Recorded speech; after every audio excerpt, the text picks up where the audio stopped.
Hi guys, welcome to Take a Deep Breath. Today's Breathcast podcast is with the legendary Bart Pronk. Bart is the guy that you might have seen in the Wim Hof thumbnail with Joe Rogan. He's the guy in the middle. He's Bart, one of Wim's top breathing instructors. And he was my breathing instructor when I got to go to Poland a couple of years ago and spend a week with Wim and his team. So lovely conversation, just under an hour, I think it was. We talk about all sorts of stuff in there. He's got some good stories about when he was with Joe Rogan, some stuff with Oprah Winfrey in there, but also we talk about breathing, breath work, the history of how he got into all of this sort of stuff as well. So I think if anybody's interested in anything Wim Hof-esque, this is going to be the podcast for you. Just before we get stuck into the old thing, please remember to hit that subscribe button, smash it, tickle it, whatever you want to do, but please hit that for the YouTube algorithm. That would be fantastic. And if you enjoy the podcast or don't, leave us a comment below. Let us know how you found it. And also, please let us know what else you'd like to see on the channel. But without further ado, I'll get stuck into it now. So over to the podcast. Take care. Thank you.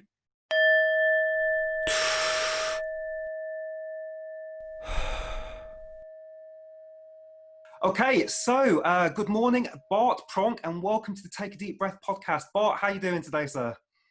I'm feeling great, and I'm really glad to be in your podcast, man. It's I think it's been 4 years now that we saw each other, so yeah, crazy. For those that don't know, Bart was my Wim Hof instructor when I went to Poland and spent a week with Wim and his team. And Bart and I have shared many things in that week, and we're going to talk a bit about some of that today. But Bart, just to kick things off and give people a bit of a flavour about you, can you just share a bit about who you are, what you do, and just a little bit about your journey, what you've been through over the last few years? Yeah, sure. Yeah, it's a long story, but I try to keep it short. I'm Bart from the Netherlands, Amsterdam. I live here in the middle of the center. Fantastic spot, by the way. Just become a dad 9 months ago. Congratulations. Thank you. So she's asleep now, so I have to be We keep it quiet. A little bit quiet. But, she's relaxed.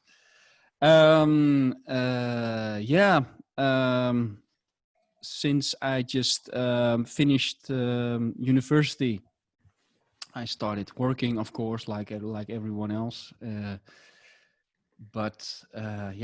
then your journey starts. You have to go into the growing up world, and there's no more party, at least not that much. So I started working, but since almost a decade or something, I feel locked, trapped in a box, working from 9 to 5. I couldn't really find it. You have to earn money. From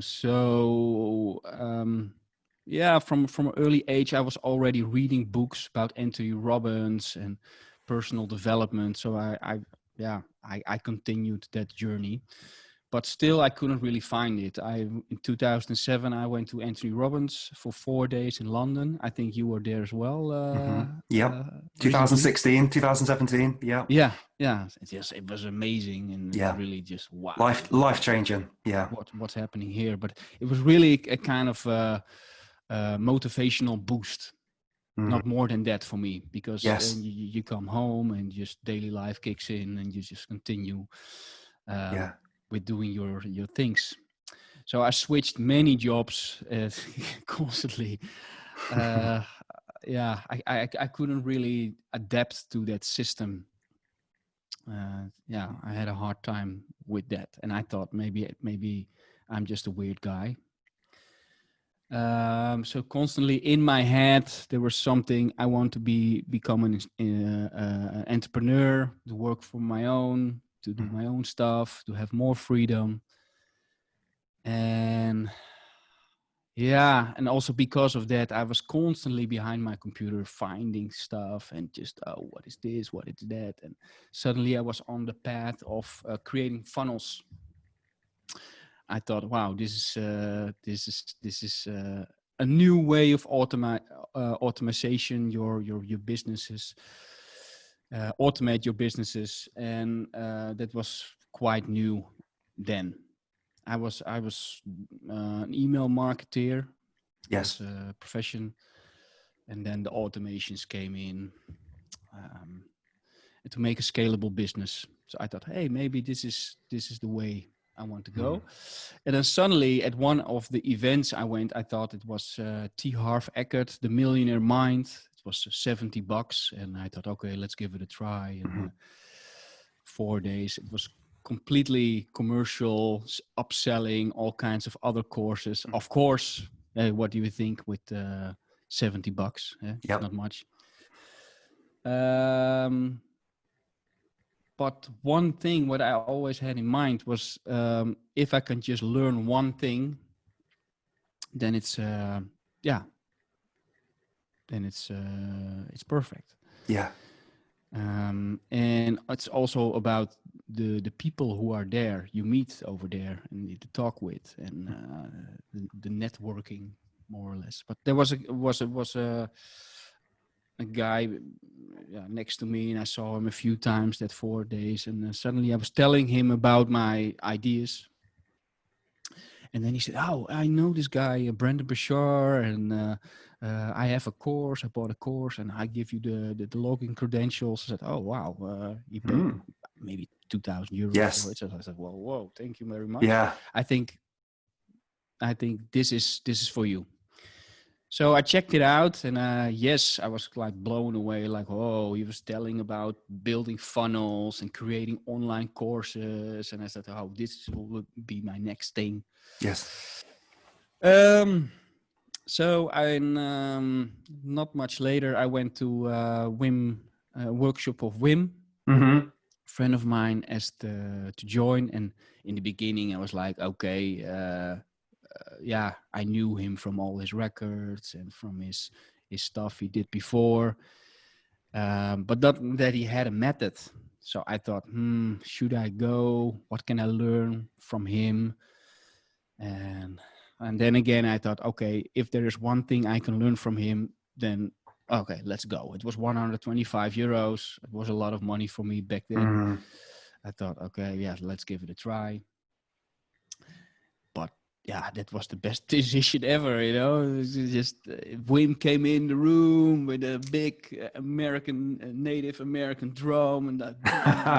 Brilliant. I thought he was quite serious, but he was just like, whoa, all over the place. And, talking about science and changing the world, and I have a mission. And I was like, whoa, who is this guy? Yes. So that was already something like, whoa, he triggered me. And also the way he performed, it was like that energy of a kid.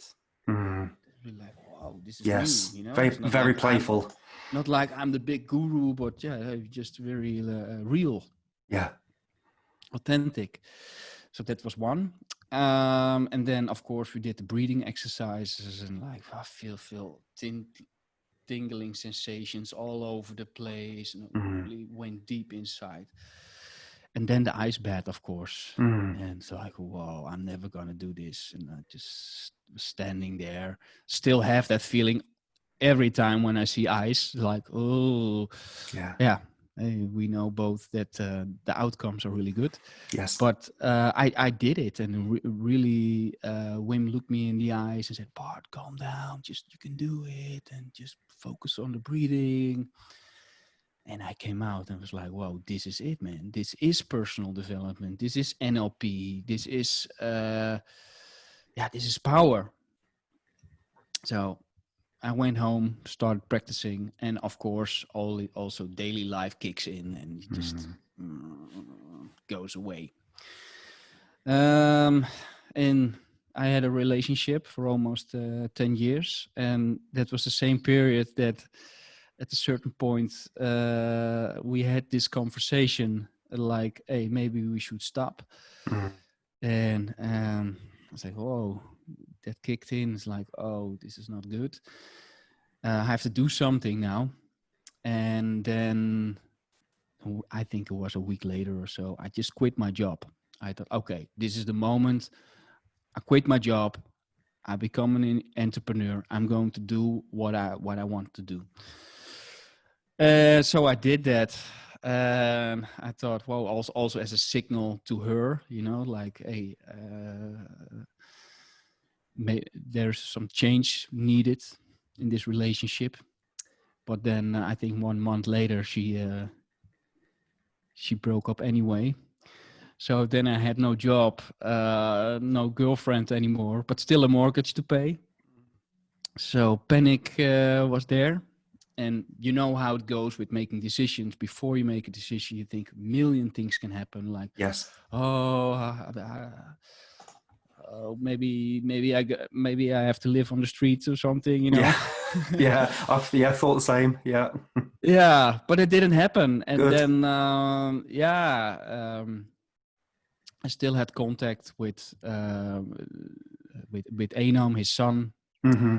And a friend of mine also initiated just to create an online video course, and he knew that I was also busy with that, so he asked me to set it up. And Wim was like, "Wow, yes, yeah, wow, this is amazing." Because in our opinion was like, hey, you can just do all those workshops in the Netherlands, and just back then it were just small workshops, but it takes a long time before you can just spread it all over the world. So an online video course was the perfect thing.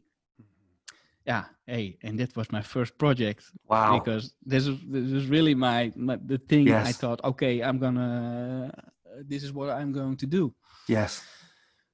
So, he said, yeah, let's go to Poland. And we went to Poland, and in 1 week we recorded the whole 10-week course, the classic 10-week course like we know it now. I was the director and also the participant. And it was also for me the first time in Poland, so completely different than an ice bath. Now we went into ice-cold rivers, and in week 10, day 5 for us, we climbed the mountain in shorts on Mount Snishka. And that was something that completely changed my life. Yeah. Because when we were at the top of the mountain, we were standing there looking all over the mountains, ice mountains, -20 over there. And Wim said, "This year we did Mount Snishka. Next year we do Kilimanjaro. And the year after we do Mount Everest. Let's grab a beer." I thought, this guy is completely nuts. Well, I'll take a sip. We'll probably talk about this in a second, but I remember also climbing Snezka with you, and you get up to that top bit. I think I've got some footage somewhere, so I'll try and put some of it in. And it's just blue everywhere. And you get to the top, and you're in your shorts, you've got no top on, and you think, wow, my body allowed me to do this. It's mental. You can climb a mountain. I think it was -5 or -6 degrees Celsius. And for 3 or 4 hours, we're just walking up that mountain. Incredible. So sorry, so you did Snezka, and then Wim's talking to you now about Kilimanjaro. So what happened next? Well, I thought this guy is completely nuts, like I said, but next year I was standing there on Mount Kilimanjaro in shorts. Wow.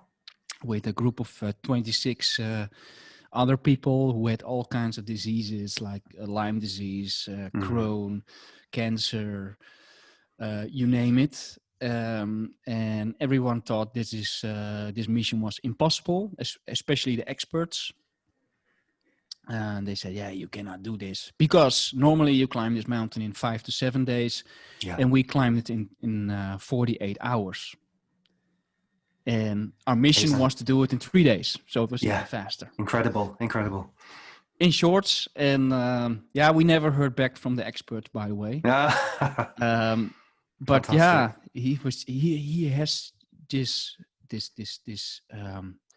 power to convince people, to really let them believe that what he is capable of doing, that everyone is capable of doing it. Yeah, I'd never met anybody like him. I remember the first day I got to Poland, or the first night, we got there very late. The bus picked us up from the airport in Prague, I think, and we got there. And Wim wasn't there at the time, so this is late November 2016. Yeah. And you were there. I think you met us. I can't remember if you met us at the airport or you met us at the hotel.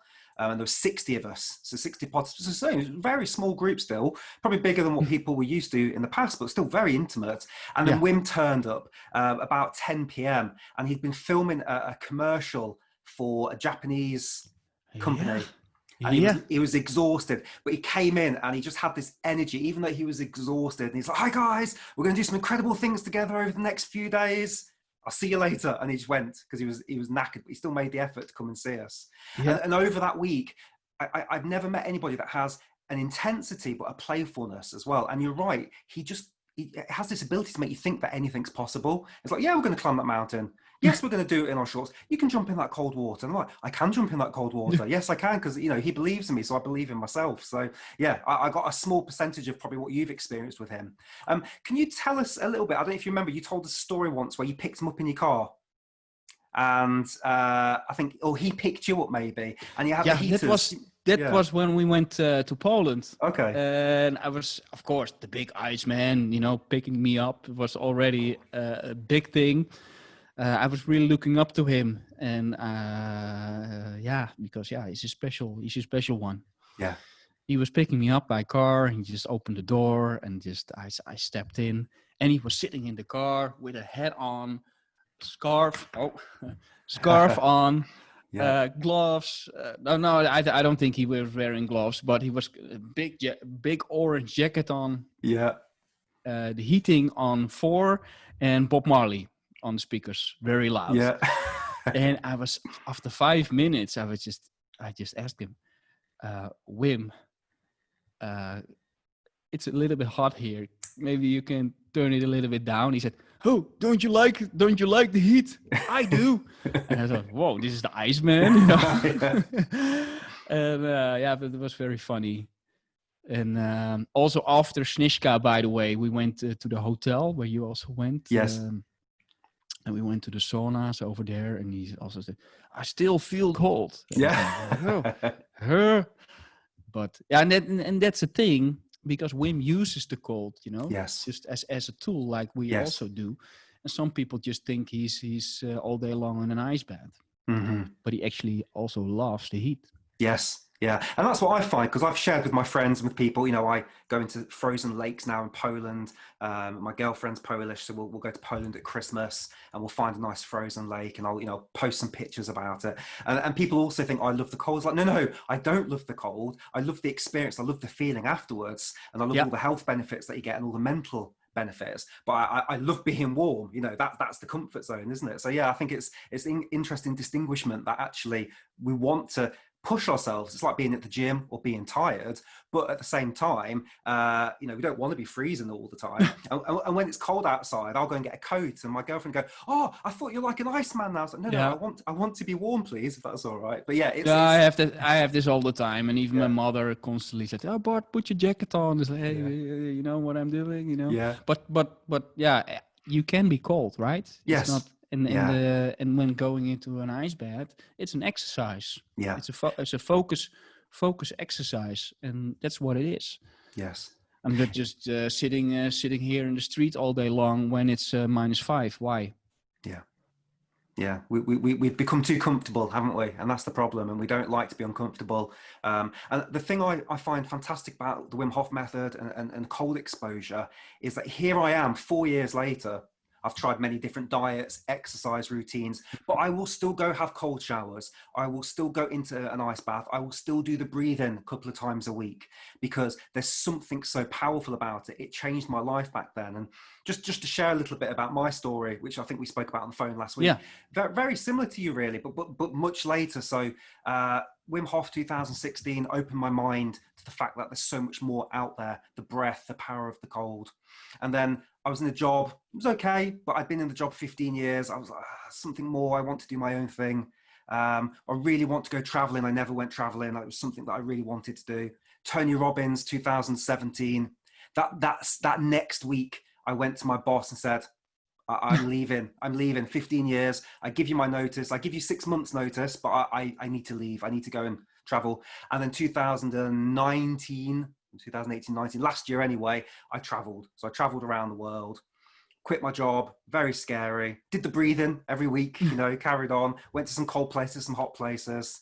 And then the YouTube channel's grown and grown and grown. And now here I am back here doing podcasts with people like you, which is just fantastic. So it's been a real journey. And I put so much of that down to Wim Hof and the experience with you and the team, because for me, I was always very comfortable.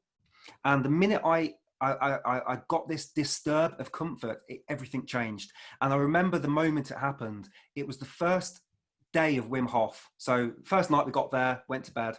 The next day we did breathing with you in the basement of the hotel. And we had the first experience, just some light breathing. And that was, oh, wow, that's interesting. And then we took all our clothes off, apart from our shorts. And we went and we did press-ups outside and the horse stance. Yeah. And I was, oh, my feet are so cold. And we went to a lake and we just put our hand in the ice water. And we just tried the difference between the two hands. I was like, okay, this is weird. The hand that was in the water is now better than the hand that hasn't been. So this is very strange. But that night, the very first night, we went to Wim's house.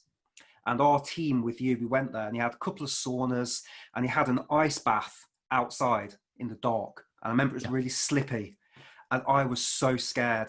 And I made a note saying, I'm going to be the first one in the ice bath because if I don't go in first, I won't go in. And I've always been scared of the cold. When I was a child, we used to go on holiday to Canary Islands and one of the pools, the swimming pools was too cold for me. Mm-hmm. And I would jump in and jump back out again. I was like, I can't do it. So I had this program in my head that I cannot be in the cold.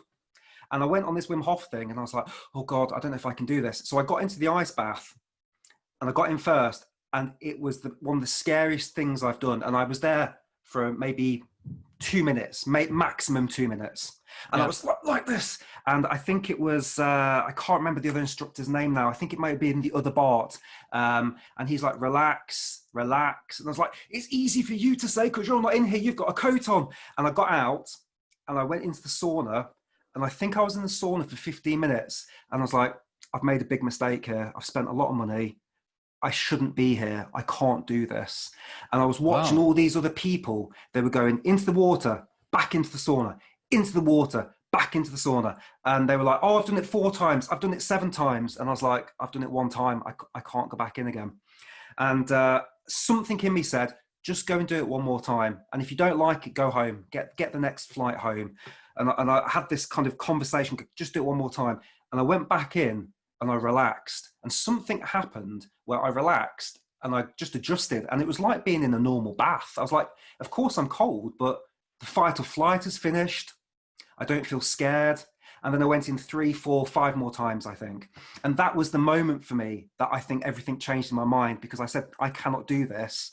And it changed to, I can do this. So that's kind of my story. And it's from that night, everything is kind of built from that particular point. And I just have to say a thank you to you and the team because it made a big difference. But could we talk a bit about some of the experiences that you've witnessed with the breathing?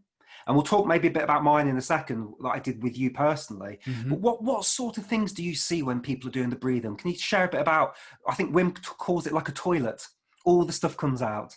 Yeah, that's what it is. But for everyone, it's different, of course. And it's about opening up and especially also going inside. And I think the breathing on its own, it's already bringing you somewhere just by doing it. And that's what I think it's already special because some people said, yeah, I did 20 years of meditation and never went so deep before in my whole life. And every time when I just conduct the breathing exercises and just breathe in, let go, breathe in, let go with the music, sometimes I think, almost every time I think, oh, the people don't like it or they don't go really deep but then afterwards people just, when this whole session is finished and then people sitting and telling me the most beautiful stories, like what they have experienced, and all traumas came out and they were crying and sometimes laughing and they processed things what kind of blocked all for years. So now it finally came out. So it's a perfect tool just to clean up like what Yes. Wim says, going to the toilet. Going to the toilet, yeah. So we were a group of 20 in your Yeah. group, and we'd had a couple of people that had a real tough time. I think one person's father had passed away, that their friend had committed suicide, and there'd been some really really tough times with that group, and we're all there for our own reasons. But I remember we were doing the breathing, probably day 3 maybe, so we were really getting into it, and you took us through a long session, I think maybe 1 hour, doing the breathing in and out, and we'd do the retention, the hold, and more breathing, and keep going. We're all lying on the yoga mats, and we're doing this breathing. And I remember maybe about 30 or 40 minutes in, I just started laughing for no reason, and then everybody started laughing. And I was like, "Oh, this is weird," but I wasn't conscious. Got my eyes closed. I wasn't self-conscious, I should say. And then maybe about 45 minutes to 1 hour, somebody started crying in the group. Yeah. And then another person, and then I felt tears coming down my eyes. I was like, okay, this is strange. I'm not sad. I'm feeling pretty good, but lots of tears. And we maybe did 1 hour, 15 minutes. I can't remember. But I think by the end of it, the entire group had tears, was crying, and people just let go. And something happened. And I must say, before this, and even now to a degree, I'm still very left brain, I'm not religious, maybe atheist, maybe not, I don't know. But very skeptical of stuff. Yeah. And in that week, I experienced things I'd never experienced, with no drugs, no alcohol, just with the breath. And one of them was this, I would call it like a group consciousness that happened there, where this group of 20 strangers, knowing each other for 3 days, had a big cry together, a big laugh together. And at the end, we all kind of hugged each other, and we kind of shared something. And I've never experienced anything since then to that power either. And I think maybe, have you seen things like that? Is that quite a regular thing? Does that happen now and again? What do you see that sort of stuff? What actually always happens, people come from the for the cold, so they think, oh, I'm going to do this experience in the cold, and hanging out with Wim, and being the tough guy in the mountains and stuff. But at the end, everyone is like blown away by, hey, I didn't see this coming, man. It's about connection. It's about opening up. It's like on a spiritual way, it's like amazing what happens there, because people come from all over the world, all different kinds of religions and ages, India, Australia, the Netherlands, Belgium, Sweden, you name it. In the beginning, we're all Dutchies, but now the method become a little bit more famous.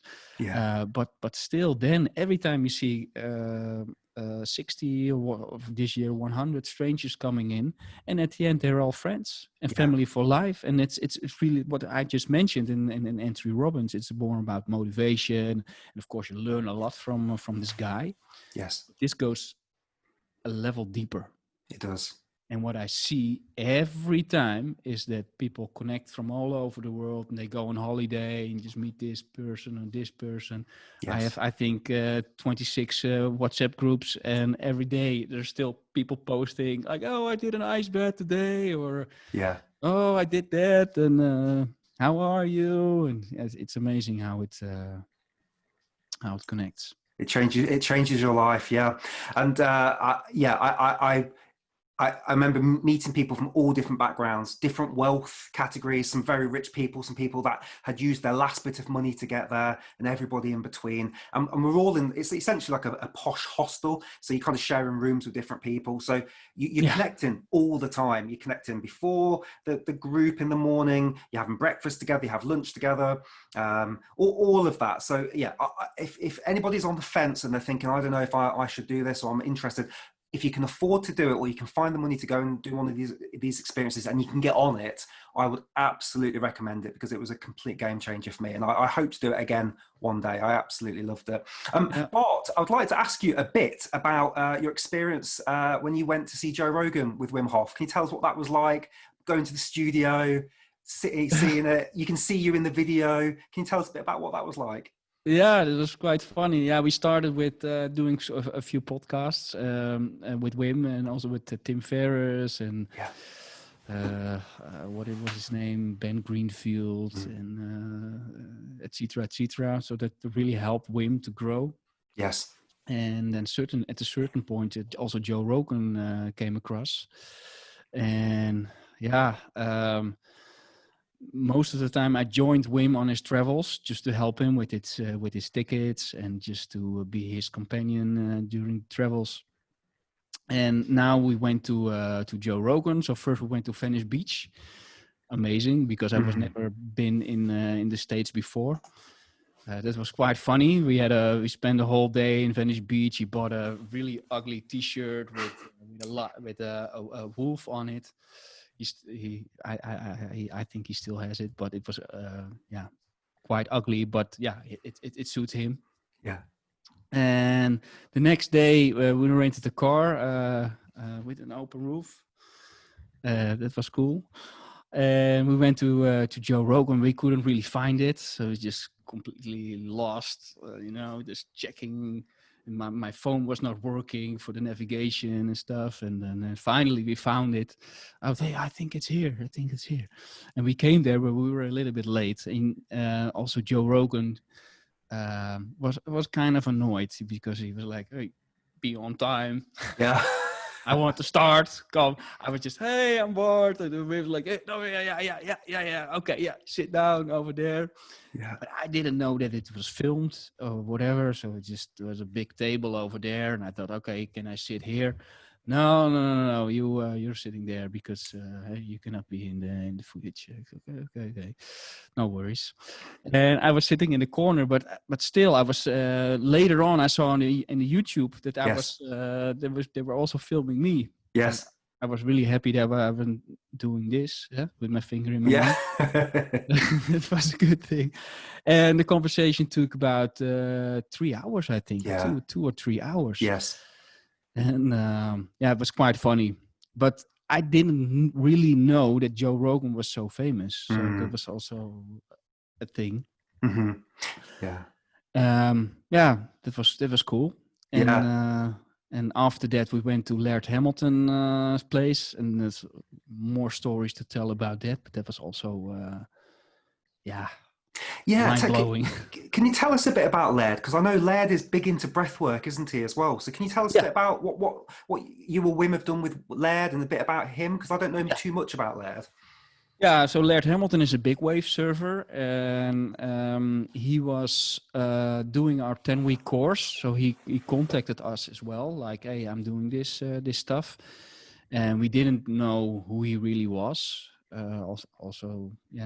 He's just a surfer or whatever. And he invited us to come to Malibu to his place. So we went there.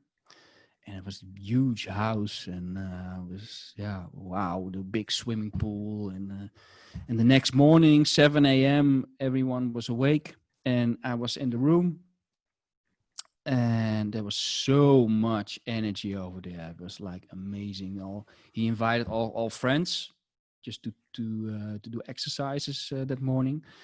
He does that every day. But then suddenly Tim Ferriss was there. So wow. Hey, hello. A guy named Orlando Bloom. Oh, okay. And more of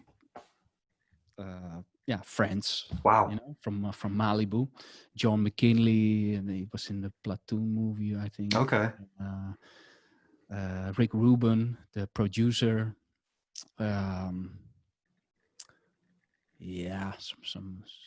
Some other big guys. Group of people. Yeah, and then we started the day with doing breath work. So Wim was doing there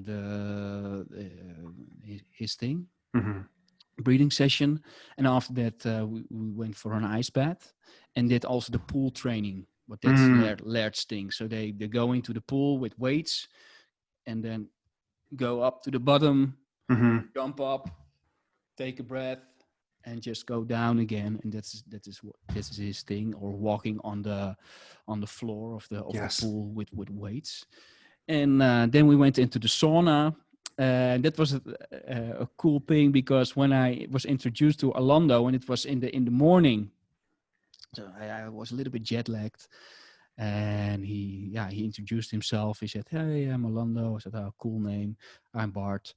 But later, when we're sitting in the sauna, then Laird said, "Hey, this guy next to you, he always blooms out with the breathing exercise." I thought, Orlando blooms out. It's Orlando Bloom.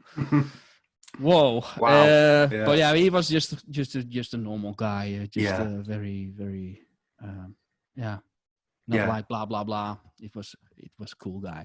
Very cool. And then after that training, we went for a lunch somewhere, and we're sitting there, just have a nice lunch, and then suddenly Wim had the click. He said, "Hey man, hey, you're a Legolas from the Lord of the Rings," and he was doing like this. And there were some girls who just were sitting there in the background and just Orlando Bloom. And then he thought, "Oh my God, thank you, Wim." Bart, make a picture. Oh, fantastic. So yeah, that was great. Yeah. And suddenly you're surrounded with, Yes. famous people. Wow. But at the end they're just humans. And, yes. But they're really looking up to Wim, and that was also for Wim was something new.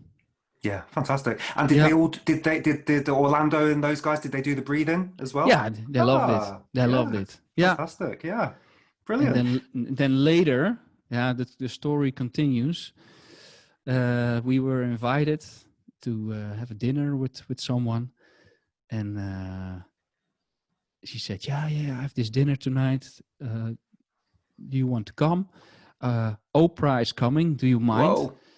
And then we said, let me think about it. But we just went there, a huge house. And we did the breathing over there with Oprah Winfrey laying next to me and Barbara Streisand at the other side. Wow. Orlando Bloom was there. And Tom Hanks was there. Wow. And it continued. We were just... if you were in a movie, so I was just completely starstruck. I couldn't say anything, It was like, wow, what can I say to these persons? And then suddenly, the youngest kid of Laird Hamilton went to Oprah and said, "Oprah, what's your favorite color?" And I thought, "Hey man, that's a brilliant question." But I was already sitting. There was during dinner. I was sitting next to her. I couldn't say anything. I just thought, what can I ask her? Yeah. And that one question of that little girl was so amazing. Like, "Hey, what's your favorite color?" Yeah, simple curiosity. Yeah. You remind me, actually, again, going back to Poland. Yeah. I think people probably don't realize how accessible Wim is in those situations. So you have breakfast or dinner and Wim is sitting next to you. Mm-hmm. And I remember thinking, I had breakfast with him on day 3, I think. He's just sitting there, there's 60 people, couple of long tables. He just sits down. "Hey man, how's it going?" "Yeah, good morning." And people were very nervous to talk to him. And he's just so chill, and his dog's there. And so I just had a conversation with him on day 2 or day 3 for like 20 minutes. I was like, I can't believe that I can just talk to this guy. And then that was what the whole week was like. You just see him, "Good morning, how's it going?" And he's just, again, just a normal person that you have these fantastic conversations with. It's an amazing guy. Yeah. And he's not looking, because we were with all kinds of stars, and of course does something with you. But Wim was like, just Wim, like he is to you. He's to Oprah Winfrey and to Laird Hamilton as well. He's not like, "Hey, you're a big star," and no. He treats everyone the same. And that's the funny thing, like what you said, people expect like, "Oh, he's the big guru," but when you see him, he's just making bad dad jokes and on the guitar, playing the guitar, singing at 11 o'clock at night, trying to go to sleep. And also after all those years, because when we just started, there was nothing, if you just, he was living in a tiny house and people didn't recognize him on the street. And now a lot of people recognize him on the street, but he's still the same. He didn't change. No. Oh, that's good to hear. That's fantastic to hear. Yeah. Bart, to ask you some questions then about you. So what do you do now? So are you a Wim Hof instructor still? Do you still do courses and classes? Or have you taken a bit of a step back now, being a parent? What's going on with you these days? Now I'm still an instructor. Yeah. So in 2015, I also decided, because I was constantly assisting Wim in Poland, and I always felt like the Karate Kid, from the movie, and to learn from Mr. Miyagi. And at a certain point, I thought, hey, I want to do this as well, man. This is fantastic. So Yeah. after years of learning and just only doing the music for Wim's breathing sessions and helping the people there to have a great time, I also decided to become an instructor. And so I'm now also doing my own workshops and travels. And I also became a teach the teacher. So now I'm teaching the new instructors, so the people who want to become an instructor. Yeah, so that's fantastic. Fantastic. One question that my audience asks a lot is they say they do the Wim Hof breathing, but what they notice is that their retention times, they start to shrink. So do you have any advice on what they can do to keep those retention times longer? Yeah. Well, numero uno, don't focus too much on the retention times.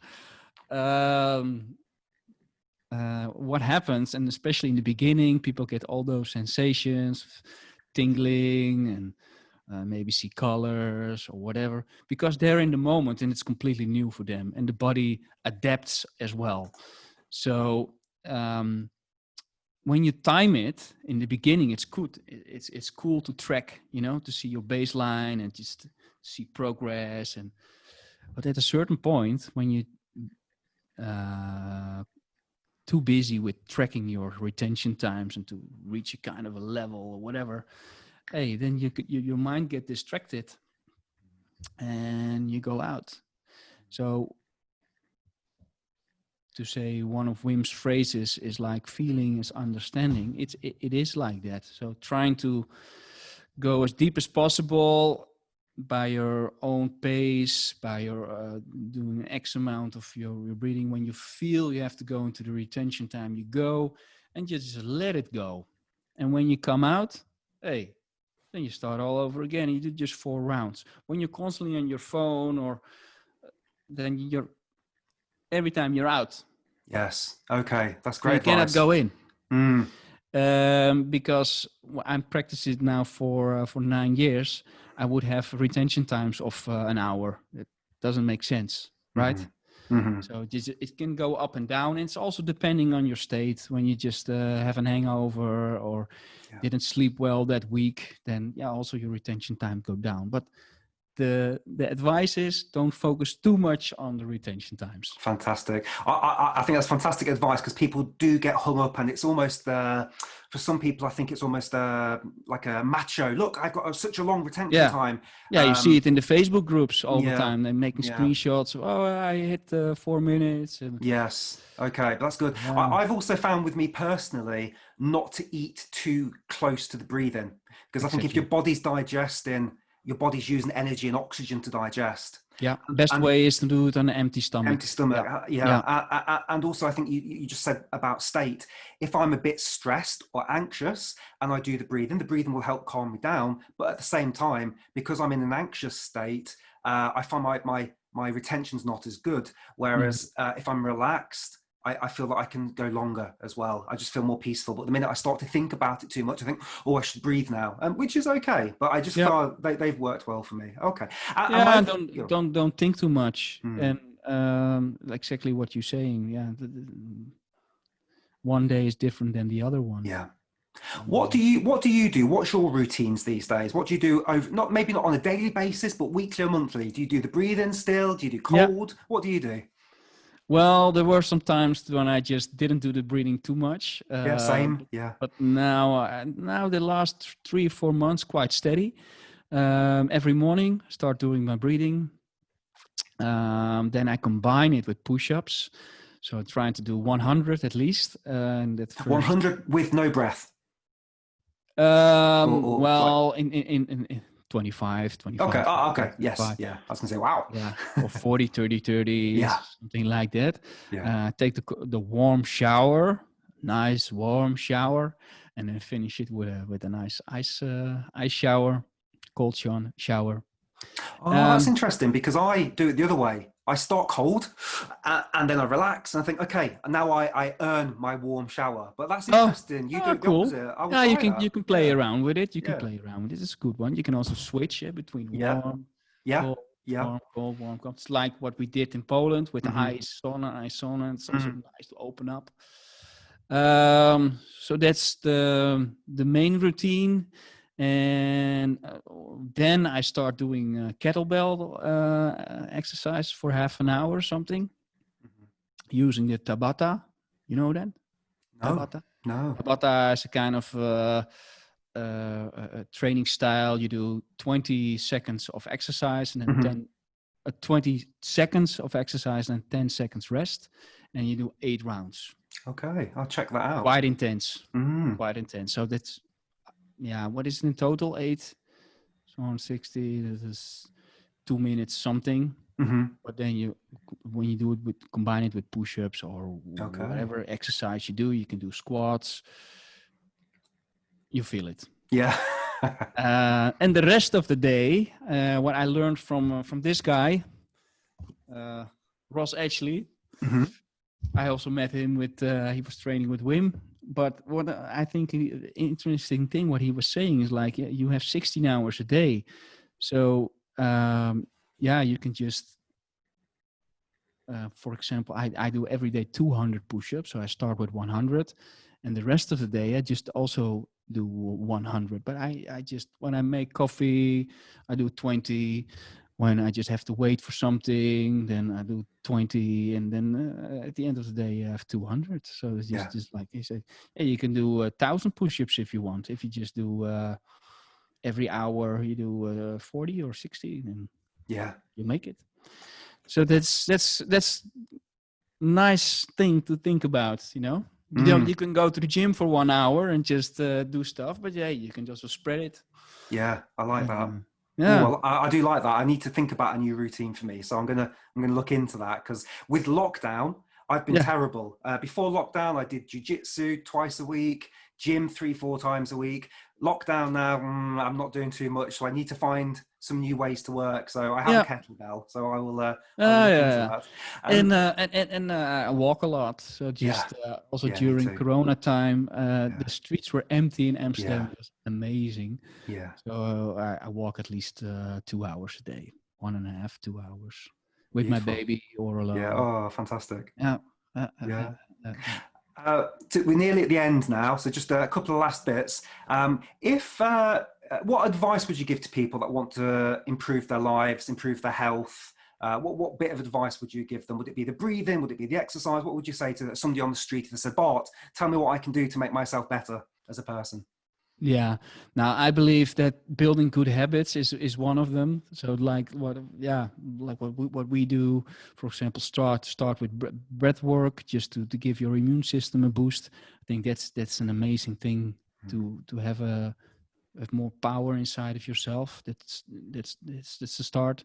Playing with temperatures, so cold showers, but also saunas. Go outside into nature, and yeah, just be more aware of the people around you, that connection, because life is very short. It's a Mm. cliche, but it is. So just go to the people where you get the most energy from, and get away from the people who suck your energy. And I think that is it. Just keep it simple, and have have good sleep, Yeah, good food, yeah, and enjoy life the fullest every yeah, day. Look outside.